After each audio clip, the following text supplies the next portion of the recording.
बिस्मिल्लाहिर्रहमानिर्रहीम। 18 जुलाई साल 2025 जुमे का दिन आप सबको बहुत बहुत मुबारकबाद। देर रात या शाम देर गए दो अफसोसनाक वाक़यात राजौरी और पुंछ के अंदर हुए और इसकी कंफर्मेशन हुई। एक तो ऐसा इंसिडेंट जिसका हमने कभी कभार सोचा नहीं था, लेकिन कुछ इंसिडेंट्स जिनका हम अक्सर व बेशतर हम सुनते भी हैं। एक नौजवान जिसकी मौत हुई, राजौरी से इसका ताल्लुक, लेकिन चाकू से इसको मारा गया और मुबैना तौर ये कत्ल हुआ है, जिसकी तहकीकात का आगाज़ भी पुलिस ने कर दिया है। जबकि दूसरी तरफ जब आप दूसरे वाक़े को देखते हैं तो वो भी अफसोसनाक। जब आप वालिदैन, घर वालों, अक़रबा या रिश्तेदारों की बात करते हैं तो वो इस खबर को बार बार देखना और सुनना पसंद नहीं करेंगे। पहला मामला जहाँ पर एक नौजवान जिसका तकरीबन शब्बीर नाम था, ताल्लुक सेकलो मंडी से, दिल्ली से इसकी लाश मिलती है। कुछ रोज़ पहले लापता हुआ था तो इलाके में सफ़े मातम बिछी है। अभी इस अफसोसनाक सानहे से शहर पुंछ बाहर निकला नहीं था। बार बार उन लम्हात को याद किया जा रहा था कि राजौरी का एक नौजवान जिसको चाकू मार दिया गया, 27 साला नौजवान का, और ये चाकू मारने वाला जो शख्स है वो भी इस इलाके का है, जिसको चाकू मारा गया है वो भी उसी इलाके का है। खनियाल कोट, राजौरी, थन्ना मंडी तहसील।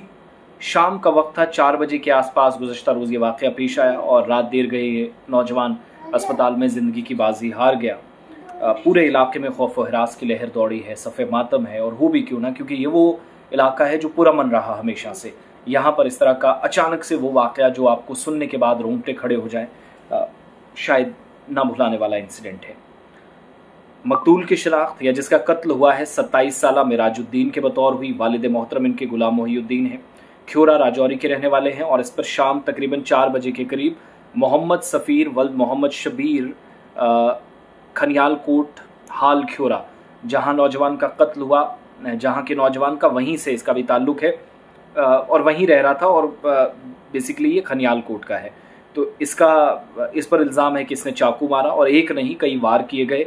जो मकामी लोगों ने उसके बाद गुलिस्तान न्यूज़ को भी बताया कि इस खबर जैसे इलाके में फैली तो जाए वकूफ़ पर पुलिस पहुंची, शवाहिद इकट्ठे करने शुरू हुए। संजीदगी के साथ मामले को आगे बढ़ाया जाए, तहकीकात का आगाज़ किया गया और इब्तदाई तिब्बी जांच के बाद मज़ीद कार्रवाई और पोस्टमार्टम के लिए गवर्नमेंट मेडिकल कॉलेज या GMC राजौरी इस नौजवान को रवाना कर दिया गया है। इलाका पुरअमन, लेकिन इस नौइयत का पहला इस तरह का केस जो इलाके को हिला कर रख गया है।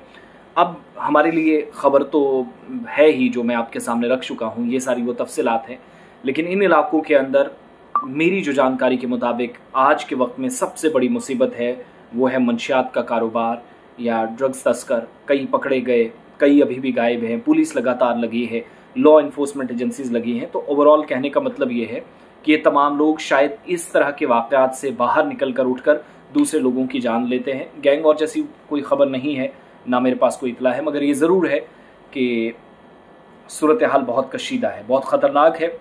और 2 बैक टू बैक जाने गई हैं। एक दिल्ली से एक नौजवान की जो लाश वो बरामद हुई है सेकलू मंडी तहसील के पुंछ से, और राजौरी की ख्योरा की इस नौजवान की मौत के बाद अब बहुत सारे लोग ये डिमांड कर रहे हैं कि ये जो मंशियात के कारोबारी हैं, बाकी लोग हैं, इन पर कार्रवाई करें। हो सकता है कि इसके पीछे एक फैक्टर हो जो मेरी तो मालूमात हैं, मैंने अपने ज़राइयों से जैसे वैसे अपने साथियों से, दोस्तों से कॉल्स पर बात की तो पता चला कि सिचुएशन बहुत ख़राब है जब इस एतबार से हम देखते हैं।